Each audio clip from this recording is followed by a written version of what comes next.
You're listening to The Startup with Monique Lore, only on LA Talk Radio.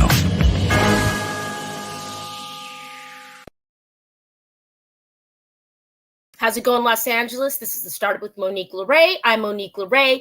Welcome to my show. We have a jam-packed, amazing show for you today. I want to first say thank you to our sponsors, Michael Solberg Family Wines, La Casa del Camino, and of course, Shane Hyman at Global Solutions. Thank you so much for your support. And first up, I would like to introduce Mike. Mike, come on in. Hey, Monique, how are you? Hey, good. How are you, Mike? I'm awesome, thanks. Great. Go ahead and introduce yourself to the listeners and viewers and tell us what you're up to these days. Well, my name is Mike Caldwell. I'm the marketing medic, and I help small and medium-sized businesses with their marketing message to win more clients and make more sales. So, Mike, tell us a little bit about your background, how you started in this, and where you are right now with your clients and what you're looking for the future. So my book is called Empathic Marketing. It's an international bestseller, but the empathy actually started about 20 years ago when I worked as a firefighter paramedic.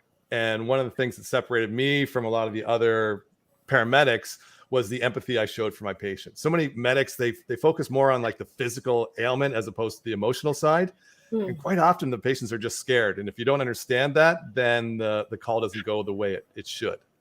Yeah. And then, so I was a firefighter paramedic for 12 years. I fell off a cliff. I broke my arm and I broke my leg and I broke my back. And it was at that time I'm like, you know what? I don't think I want to be a paramedic anymore. I want to be an entrepreneur. And that got me on the road to this whole marketing game. Wow. It's funny how things along your path, I could say pebbles along the road, you start collecting them and you've got this beautiful basket of just experiences and it brings you here. So LA Fire and Rescue is a new show on Peacock, and one of my best friends is the fire captain on there, Sheila Kelleher. And so I hear all kinds of stories. Can you share something that was a moment where you said, here's a pivotal moment in my career, in my firefighting paramedic career, and now I want to go in a different direction? Well, the reason I went in a different direction is because I was the supervisor for an air ambulance, a helicopter base. And so as much as I love being a paramedic and, flying into the scene and saving somebody's life and flying away, like a superhero, it was the stress of the politics that got to me. Right. And I just didn't like all the management stuff that I had to do, all the back and forth. And also I'm a morning person. I'm a day person. I'm not a night person. So anytime after like 11 p.m., my body just physically aches. And so, as I entered my 30s, I was like, you know what, I need to look at something else. And I just like the excitement of being my own boss and being an entrepreneur. Wonderful. And I think you do. It's true. You got to listen to your body and it leads you where you need to go. I mean, I'm 45 now. I'm totally listening to you get new things. You're like, what's going on? But I'm excited for your book. So can you tell us what the reader can expect without giving it away? What can they expect when they crack open your foreword in your book? Well, it's not a typical marketing book in that it's very story based. And so a lot of it does go back to my paramedic days. Like one of my favorite paramedic stories was, there was two calls that were exactly the same calls in the middle of the night. It was both chest pain related. And the first gentleman was like, oh, my pain's like 10 out of 10, for chest pain. And when you hear that, you're like, oh, 10 out of 10, this is serious. Right. But I was attending, my partner was driving. I told my partner we're going to transport this patient code 3 out of 4, which meant, urgent, but not emergent. Okay. And he's like, okay. And so that's what we did. We went to the hospital, but that was that. And then a couple hours later, another call came in. It was a woman. And we asked, what's your pain out of 10? She's like, it's like a 3 or a 4 out of 10. And I told my partner, we're going to transport her code 4, like lights and sirens, the whole kabang. Right. And that's what we did.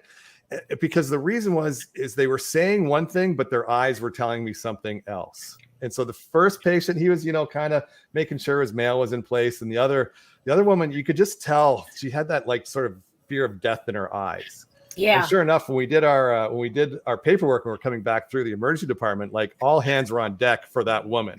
And meanwhile, the guy was like drinking an orange juice sitting up in his bed. Well, yeah, and I think that you're really tapping into something there, and I'm sure you're applying this to your marketing avenue now with your clients. It's like you hear what they're saying, and you're getting their needs. You're doing that, discovery meeting with them, but then you're looking at what it is, right? You're looking into their eyes, so to speak. Yeah. So I'm sure you're applying like real tangible in-field practices that you've learned from the paramedic life.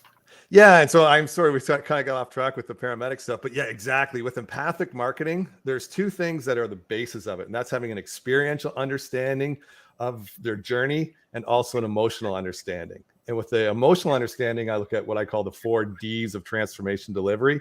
So in their short term, like what are their difficulties now and what desires do they have to, solve it like today or this week? But you also want to look at long term for what are their biggest dreads and dreams. And that's where all of your copy comes from. It's like diving into those 4 Ds of transformation delivery. I can't wait. So you guys, if you're listening, Mike just launched a book. He gave you a little teaser. Where can people pick up the book, Mike? It's beautiful outside. You can sit on the beach and probably crack that open and finish it soon this summer. And it's a fun book to read. Most people say they read it like in a weekend because they don't want to put it down. It's a marketing book, but it's not dry. And for your readers, I will give it to them for free. They just have to pay for the shipping. Wow, you guys, this is a first time the Startup with Monique Lore exclusive here with Mike Caldwell. Mike, that is amazing. Thank you. So very generous. You guys, if you want one of Mike's books, I want you to jump into the chat, jump into the comments, and just say, I want one, and we'll DM you. We'll get your information, and we'll cover that. We'll get that postage out. Mike, where can people follow you and support? And even if they did want to gift a book, maybe go ahead and get a Christmas stocking stuffer in July. Where can they find you? Well, my main website is themarketingmedic.ca because I'm in Canada. But for the book offer, it's I have a podcast of my own. It's on that site. It's because businessispersonal.com. Wonderful tie-in. I'm loving the empathetic piece. I'm loving the name of your brand. Well done on tying both of those in. And guys, if you can trust anyone, you can trust a medic, right? I mean, I hope so. And a Canadian on top. And a Canadian. You guys are always so nice and smiley, and and my wife's name is Monique, so I've got the whole package. I love that. Your wife sounds lovely already. All right, you guys, go ahead and say the name one more time and give us your tagline on the book. Yeah, it's to get the free book, you just pay for the shipping. It's becausebusinessispersonal.com. And empathic marketing is 5 ways to develop your new empathic superpower to win more clients and make more sales. Mike, thank you so much for being here today. We're going to have you back and get an update on your book, but I'll definitely be getting my copy here real soon, right? We got to talk to your people. I'll have my people talk to your people. That sounds good. Have a beautiful rest of your weekend and have fun, doggies. All right. Thanks, Monique. Thanks, Mike. All right, guys, we're jumping right in. We have our next guest. Go ahead, Sam, and let's see who we've got next. All right, Andrew. How's it going, Andrew? Hey, Monique. How are you doing? It's great to be here. Oh, my gosh. It's a pleasure to have you. Thank you so much for making time on the weekend. Absolutely. Absolutely. So why don't you go ahead and properly introduce yourself to the listeners and the viewers and tell them who you are. Sure. My name is Andrew Meadows, and I represent an international investor, and I'm here to talk to your audience about a cautionary investment tale. I know you have your audience is very interested in business and investing, and we're hoping that what happened to my client does not happen to them. And he was marketed a product, an investment product, by a bank known as Ephrasia Bank, and they are located on an island in the Indian Ocean, Mauritius, which is well known for its boutique investment banks. Mm-hmm. This product was marketed as a low risk way to invest your capital. Minimum returns of capital plus 8%, and it was capped at your capital plus 28%. And, after much discussion, my client decided to invest. And 5 years later, when the funds matured, he had lost a significant amount of money. and now he cannot even get what's remaining of his capital back. So we're going public with this story. We want people to know that if they are considering investing with Afrasia or really any investment firm, that they need to be careful and not fall for hollow marketing pitches. Wow. I'm really glad that you're on the show. I've never had anyone on the show as a bank critic. I think that we have to, put things out there and be an avenue, since we are, LA Talk Radio, and we are a .com, so we can kind of go in different spaces and really shine some light in different areas. Tell me how you first discovered. I know that you said that it was supposed to mature in 5. So let's say that the audience isn't quite sure how an investment like this is supposed to go. When do you find out before it's too late? When can you, if you can, save yourself? Well, each investment has a maturity date, and with the promises, this particular product was the capital protected Eurobank booster. My client, as many of your audience probably are, is privy to certain investment opportunities. So the maturity date was earlier this year in 2023, early 2023. And again, it lost a significant amount of money. That product was tied to the Eurostoxx Bank Index, is a well-known European bank index. And, the loss of the unrealized investment was one thing, but the second part of this is that my client cannot get his original capital back.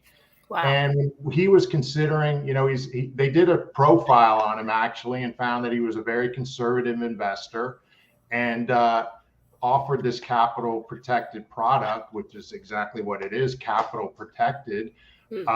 And guaranteed. In fact, we have emails back and forth that you aren't going to take part in any risk for this product. So the sort of the frustration with my client and why we're going public is he can't get his original money back, and the bank executives have gone back and forth with him via email, and have promised that original investment back, that original capital, which was about 5 million British pounds, which is $6.5 million. So we're talking about a significant amount of money here.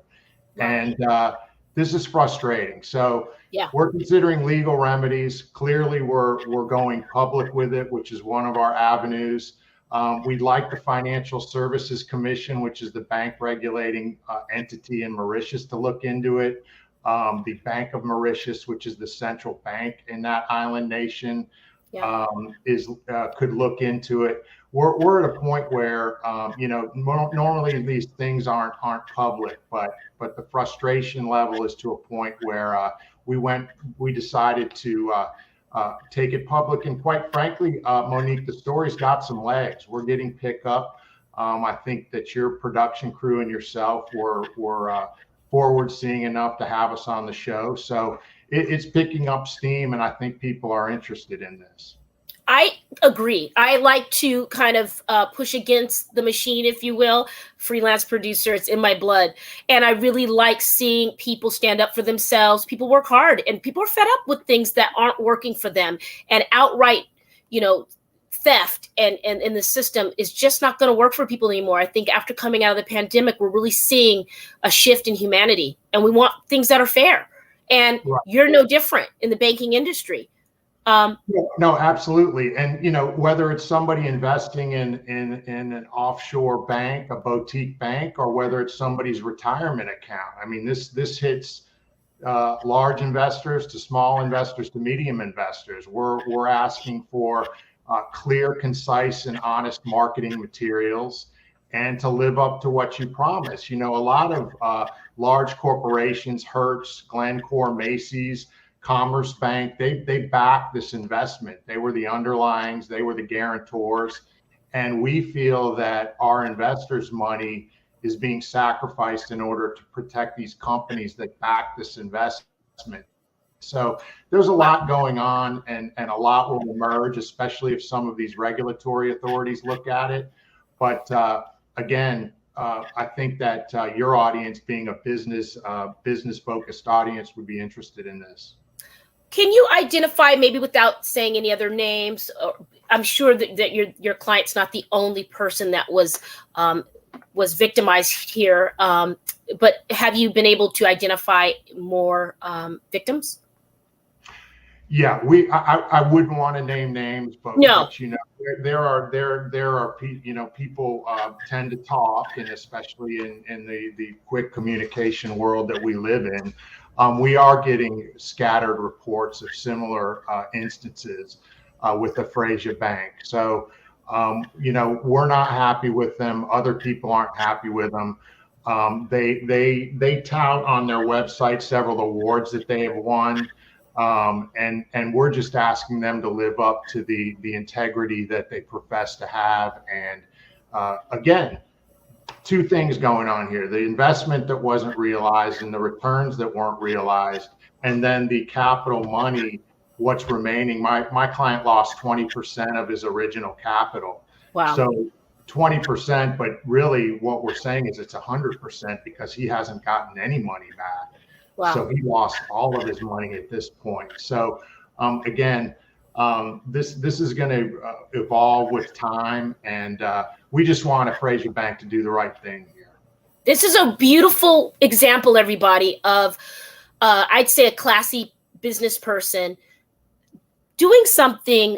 You know, this is a really good conflict resolution tool that you're using, you and your client. In my view, before you're going to the legal point, you're calling up on their honor. You're using the media in a way to say, hey, we don't want to do this. We don't want to have that footprint of legal. We will go there, but let's put something in place where we can come and have a meeting of the minds and get this together. And I really respect your path. Absolutely. And we have an email trail where it was indicated that my client was going to receive his capital back. That transfer was put on hold for some reason. We can't, all communication is shut down. So again, the frustration level is high. Sure. And right now, again, I think there's some interest in the business community. And as this story grows, I think you're going to see more investors come out and say, you know, that happened to me, and maybe have a little bit more cover or, you know, fortitude to tell the story of what happened to them as well. So I think a couple things are going to happen here, guys. If you've ever thought of investing in this bank or any of the conglomerate partners that Andrew mentioned, take heed on this. We're going to look into this. Andrew, I would really love for you to drop into our personal chat here your email, or phone number. I think we can do something together. I'm doing documentaries with many different people, including George Floyd's family. And so I think that maybe we can explore a documentary to get some awareness. I think nowadays, you know, that's my background. I don't know if you know that, but I have 2 Emmys for my work as a TV producer. And now shedding light on any topic. If you look at, you know, Epstein and R. Kelly and, you know, all the other ones, once you shed a little light in dark corners, people start to step up and do the right thing. Absolutely. And I have read your bio, your impressive bio. And you know, we some of the reporters that have picked this story up have called some of the underlyings and the guarantors and have not been able to get them for comment. So again, that just adds to the frustration level. But it's a cautionary tale, and investing is investing.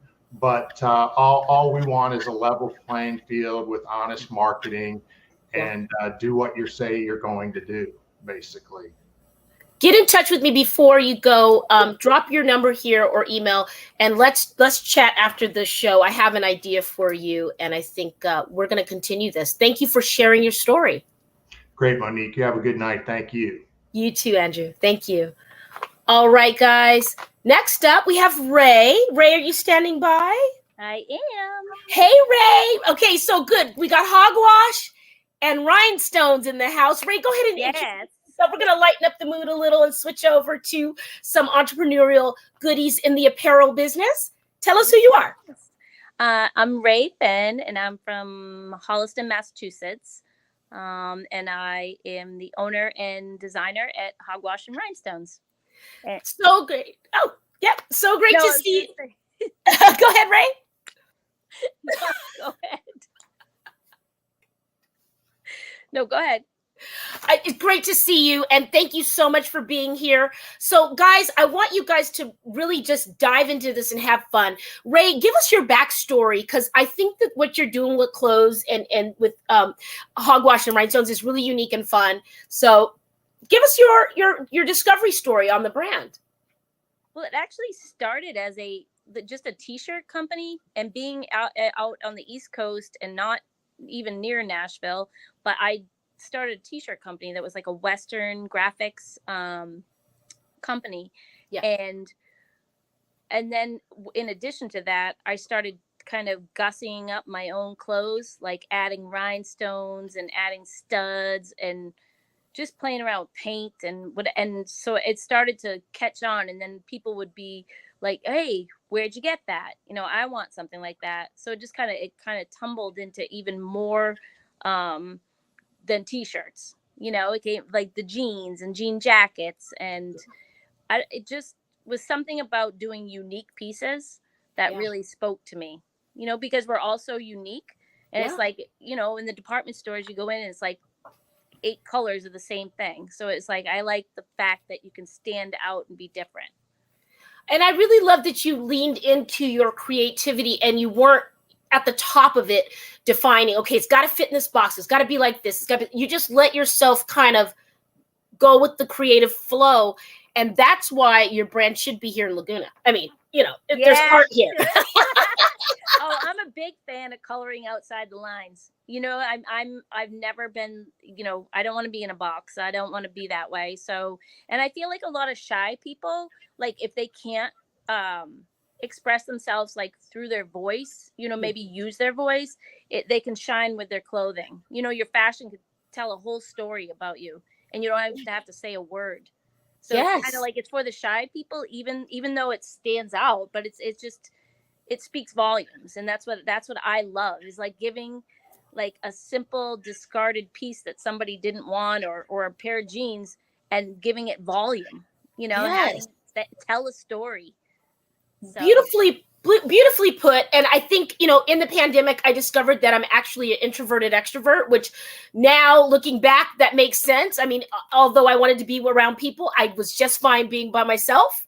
And, you said something about shy people that could be translated through, art. And so you've got something behind you. I see that you've got your rack. I have some stuff back here. Yeah. Can you grab some pieces and maybe share with us what you got going on over there? Let me see. I'm like the worst when it comes to. No, this is a startup jacket that I have here.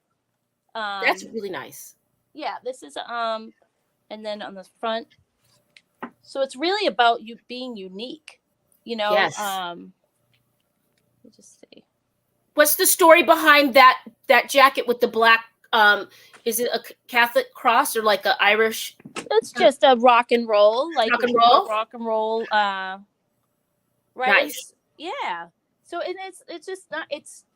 You don't have to say a word. You know you what really I mean? Don't. Like if you wear something like that, you don't have to say much. Besides, like, oh yeah, you're a rock star.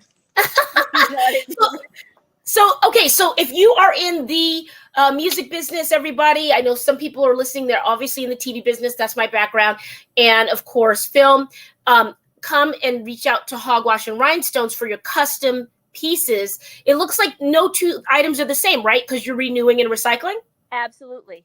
Yep. And that's another piece, that's just a whole nother part of it, is like the discarded, landfills and things like that with the clothing that you stick in those bins. You never know where it goes. So it's like, it's just nice to give a second time around, it's like a second chance. And just, to put it into the clothing. It's just, they're made with a lot of love and just with a lot of purpose, to be green. And slow fashion is in.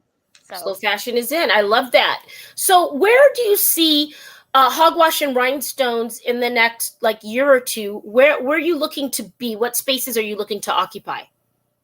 Definitely Nashville. And Austin, Texas, Nashville, Texas area, and of course LA. Come on, we got rocksters out here too. We need some rhinestones and hogwash. I Wash need it to. Yeah, I want to spread it. Like, it's taken a long time. This is my 12th year, and finally, I've got some wheels moving, and it feels really good. But yeah, definitely want to expand and just be in that place where I go somewhere or see a picture in a magazine or I see something that is like, oh, they're wearing hogwash. That's what I want. I don't know why I got this flash. I'm like, I could see you in like the Hard Rock in Vegas for sure. Someone in there could wear that, or yeah. Well, the Hard Rock's gone. I take that back. I guess it's a new hotel now, but Vegas, I could see it. Yeah, I would love see that kind of opportunity just to have it like even being commissioned by like the Hard Rock or a music venue and do like just a series of custom stuff for them. Like I would love that. You should make a list. You probably already know this, guys. On the startup, I come up with ideas when we have people on. That's why we're the startup, and we put good karma out there for ideas. But I think, Ray, what if you made a list of some of the casino shows, Planet Hollywood, Caesars, and see who's on their roster, and maybe send them some samples. Maybe send them a scarf or a hat, something that doesn't kill your budget. Maybe a jacket. I mean, okay, yeah. Go for that. Definitely. Thank you. You're welcome. Great idea. That's a great idea. Thank you. I think that, guys, as entrepreneurs, we want to just identify where we're going and just go for it. If you have a few, extra bucks to give people a little taste of what you're doing. And so, Ray, for the people who are looking to get into the apparel business, those shyer people, those, quieter creatives, give us a little bit about your background besides how you discovered the company, but maybe just the steps in how you got here, right? Like putting the business into place. If someone were looking to get into the apparel business, what are the first 3 things that you would suggest they do to cover themselves and their property and their ideas? Yeah, it's well, the idea is that definitely copyright. Like if you have a brand and a logo, that's where you should start, is like copywriting, any kind of taglines that you have that you want to protect. That's the place to start. I mean, and sketching, and then just reaching out to the right people. Find a mentor. Really, right. Just kind of finding a mentor, and just like clothing. Clothing is not an easy business to make it in. Like manufacturing and things like that. But if you can make your brand stand out, like I think that too is identifying like a niche or somewhere that you can be helpful at the same time as a designer. Like, are you fixing a problem? It's like, all right, there's a lot of waste, so I started upcycling. So that was like kind of like fixing a problem. But I think that finding a mentor and just doing your research, and what is there a lack of? It's like any entrepreneur, like any type of startup business. Like, are you solving a problem? You adding a service that there's a problem. Adding value. Yes, absolutely. And I love that you touched on the copyright piece. We always say here to make sure you get your trademark and your copyright and all that lined up before you buy a website. You want to put the first steps in place.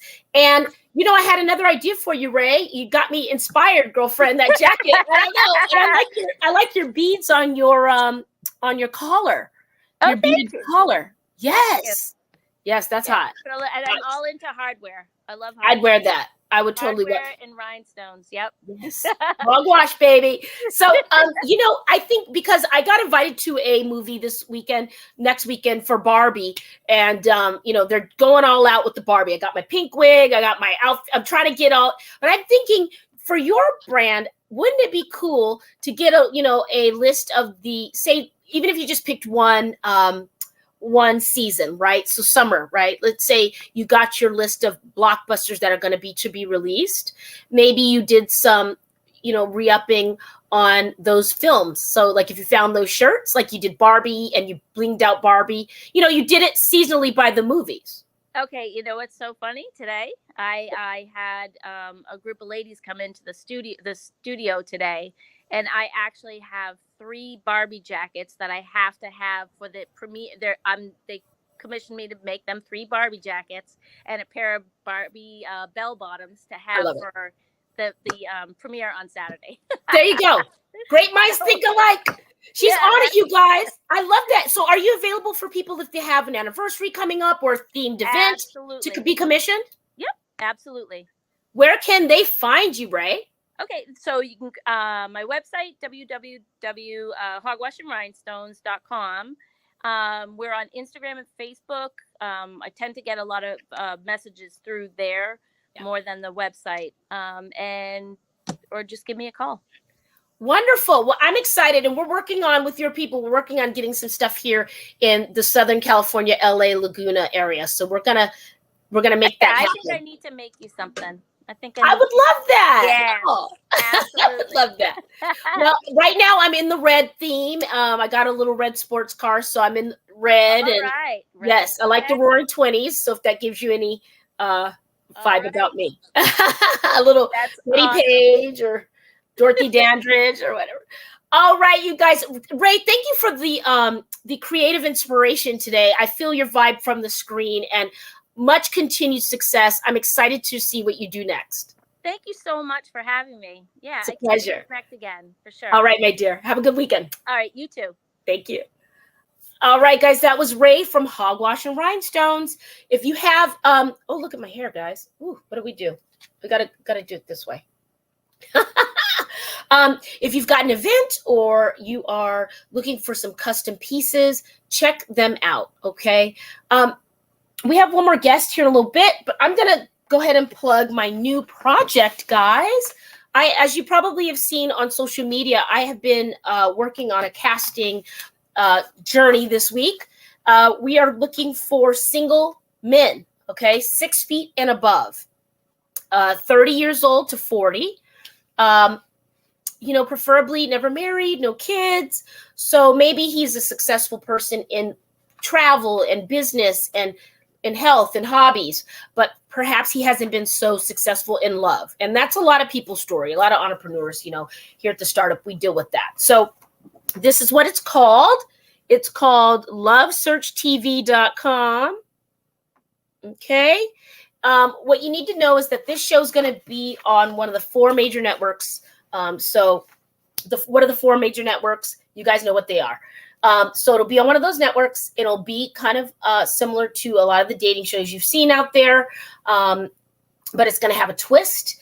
And so if you know anyone that's single, that is 6 foot tall and above, 30 to 40, looking for love or open to exploring on a dating show, the network is looking for them like yesterday. So guys, go to lovesearchtv.com, submit your application. I'm going to have a QR code on my socials later.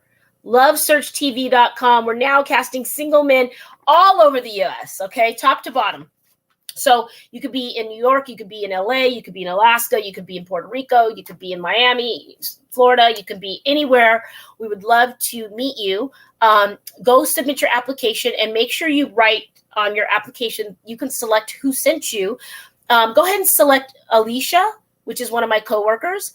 If you don't see my name, Monique, just select that you found us through Alicia, okay? So again, go to lovesearchtv.com. If you are single, 30 to 40, 6 feet tall and above, you're the dream boat. You've got it going on business-wise. You already figured it out business-wise. You're successful. You've traveled, but maybe you are needing some assistance in love. We can help you with that. All right, guys, I want to give you an update on the Pandemic Project documentary. I think we're going to go ahead and, do something unique for the first of the 3. You guys, that's a docu-trilogy. So as the first film, I'll have an announcement really soon, probably in the next couple weeks, if not earlier. So stick around for that. And thank you so much for sticking out the journey with that film. I mean, it's been quite the journey. I know, Sam, you stuck it out with me. Right, Sam? Remember when I was on the tarmac and I was leaving Turkey and I was supposed to be on the air? I never miss my shows. But right? It was like 1 hour difference from where I was going to where I was coming from. And I missed the mark that day. But Sam, granting me some grace. Guys, also let me plug the station. We're growing. We're live. We're streaming live. Sam is kicking some ass. We are streaming live on Twitter now, on YouTube. Of course, we're on Facebook. And now we're on LinkedIn, which is great for my show because that's where a lot of the business people are. And thank you so much, Sam, for constantly looking for ways to grow the brand and having me here. I also want to remind you guys, in a little less than 2 months' time, we're going to be celebrating my 4th year. Oh, my God. Four years on the startup. I cannot believe it. That 4 years ago, we started this little show, and we're starting to grow it and get more diverse guests and just casting a wider net for you guys. So hopefully you're growing with us, and hopefully your brand is growing. And if you're just starting out, we love, go look in the archives. You can find us on YouTube under Latchkey Kid Films. That's my distribution hub. And Capricorns Media is the media company, my media company that produces this. And of course, our distribution channel is LA Talk Radio, our distribution arm, excuse me. And yeah, but guys, also follow LA Talk Radio on all your socials, Instagram, Twitter, Facebook, LinkedIn. Just get into it. And you can follow me, my personal page, at Monique Lore Stinson. That's at Monique Lore. And then just add Stinson, Stinson, like the beach. You can follow us at The Startup with Monique Lore on Instagram. And you can also follow me on Twitter. And I'm on, well, we just heard about Threads. So I need to get a page on Threads. Sam, are we moving to Threads? Have you heard of Threads? Let's see what Sam says. He types to me during the show, guys. Yeah, so everybody's on Threads now. How do you guys like it? Yeah, he probably will. We probably will thread to Threads. All right, very good. So there's just so much going on, guys. There's so much going on. Got a lot of good stuff. Let's see what else we have. Oh, we have the Emmys coming up in the fall in September. If you guys are a brand, a startup, you're looking to place in the swag bags, you want to be a part of that, you can email us, capricornsmedia@gmail.com, or you can email me at the startup with Monique Lore @gmail.com. That's a long email. But yeah, we would love to have you. You'll get some celebrity and influencer photos and tags and visibility for your brand. So if that's something that you are looking to garner, we can help you with that. I think we have another guest, Sam, coming. I'm really kind of excited about it because I've been sampling the goods. I'm not a sweets person at all, but I'm telling you, these cookies by Carolyn Haler, Mighty-licious. Oh my goodness. So if you are looking for something gluten-free, I have a friend, Jen, that's gluten-free. If you're looking for something, I guess they would just say it's pretty much kosher. So it's gluten-free and handmade. There's something else pretty fabulous about it. I believe it's also vegan. Let's see. Allergen-free. Oh my goodness. Gluten-free. All right. Oh, speaking of which, here we go. Let's bring Carolyn in.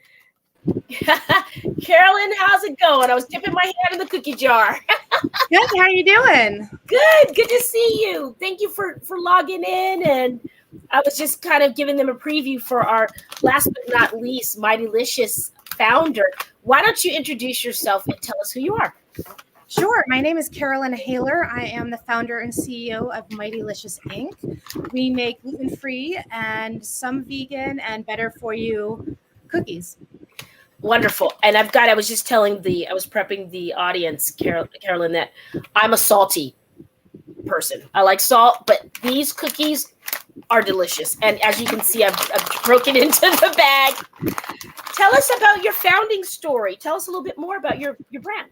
Sure. I was diagnosed with celiac disease in 2012. Prior to that, I was in my early 30s at that point, and prior to that, had been eating everything. Had studied abroad in Italy, had lived in Switzerland, eaten all of the bread and the croissants and the pasta, and lived a full gluten lifestyle.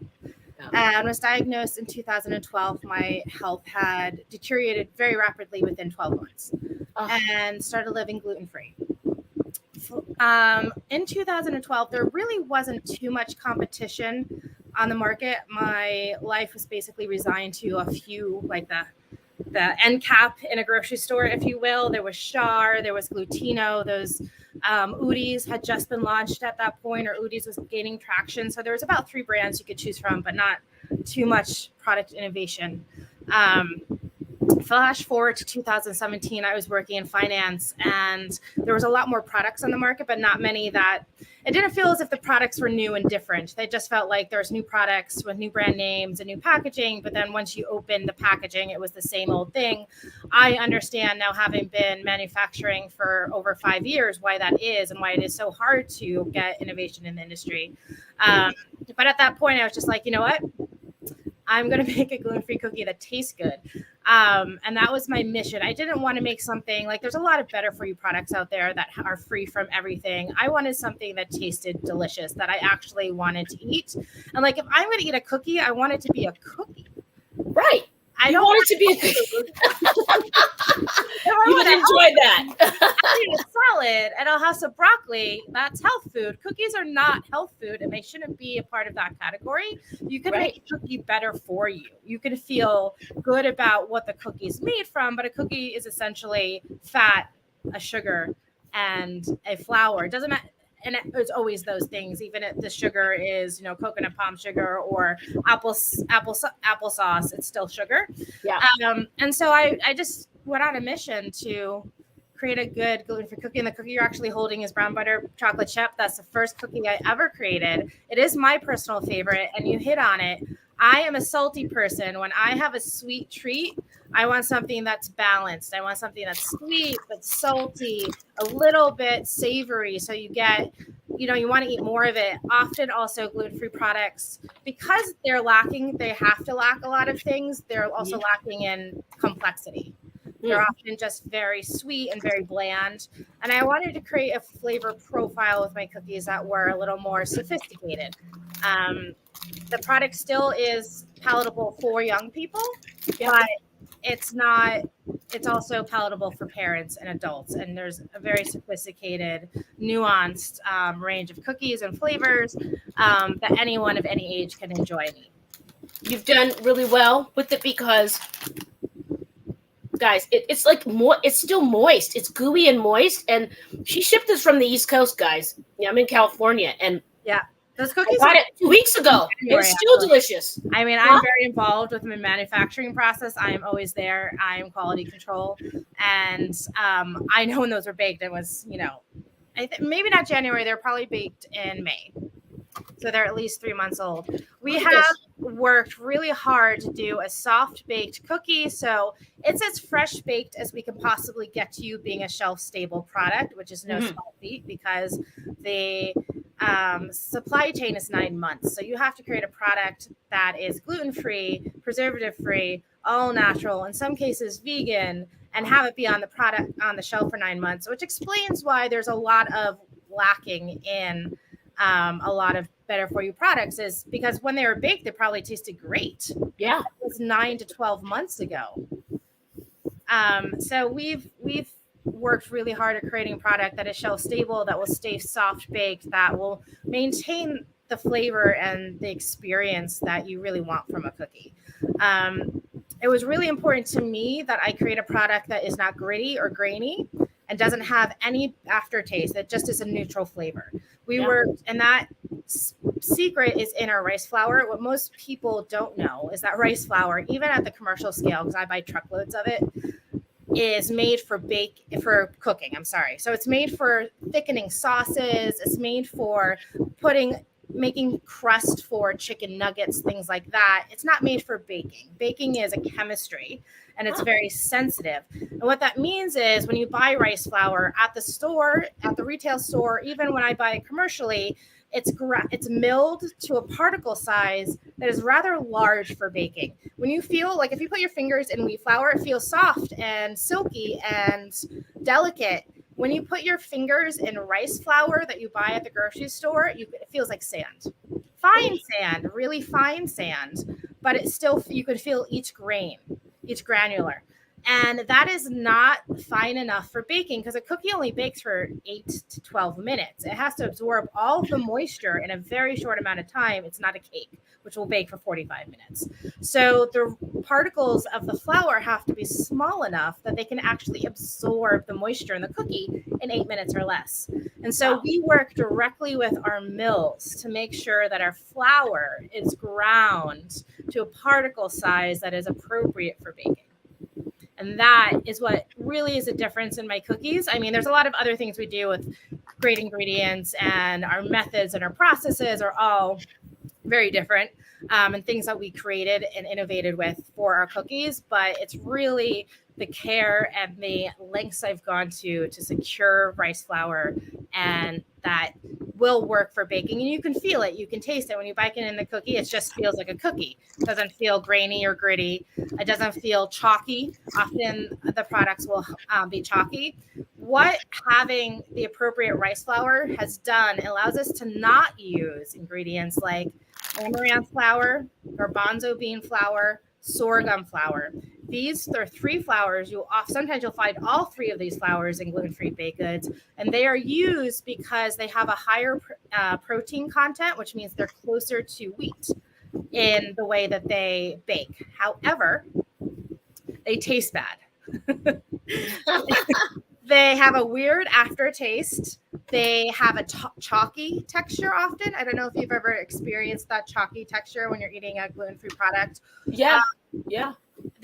Or they just feel weird.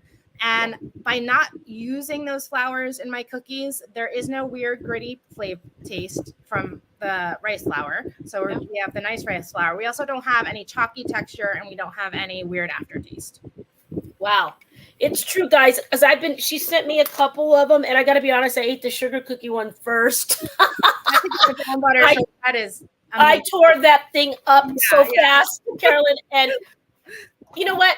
How long did it take when you were diagnosed to actually getting your first batch for sampling, would you say? Well, I was diagnosed in 2012. I didn't get fed up with the gluten-free market till 2017. So it was 5 years before I was like, you know what? There was literally a moment. I was shopping all day and I hadn't eaten. And I was standing in line and there was like 40 people in front of me. It was during the holidays. And I'm starving. So I grab a bag of gluten-free cookies off the shelf. And I open it and I eat it there. And the cookie was so gross that I literally put it back in the bag. And I was like, do you think I could just like put this back on the shelf? Because these cookies are like $10. I did. And I bought them and I threw them out before I even left the store. And that was the moment that I was like, you know what? Yeah. Something has to be done here. This has to be better. So that was in November when I sort of had that moment. And I was still working full time in finance. So I started thinking about recipes. 2017. That was November of 2016. I fully incorporated in April of 2017. Okay. And then I was accepted into Whole Foods by July. So guys, listen, this is the epitome of I see a need in the market. Especially if you're passionate about it, it's something you're putting in your mouth. But this is, Carolyn, you're the epitome of like a high standard meets. I'm going to fill the market with something that I would feed my family, myself. Now she made it. These are all her places, ladies and gentlemen. Whole Foods within a year, Costco, Amazon, Giant, Ralph's. I mean, Fairway, Walmart. I mean, the list goes on and on. King's, Cristal's.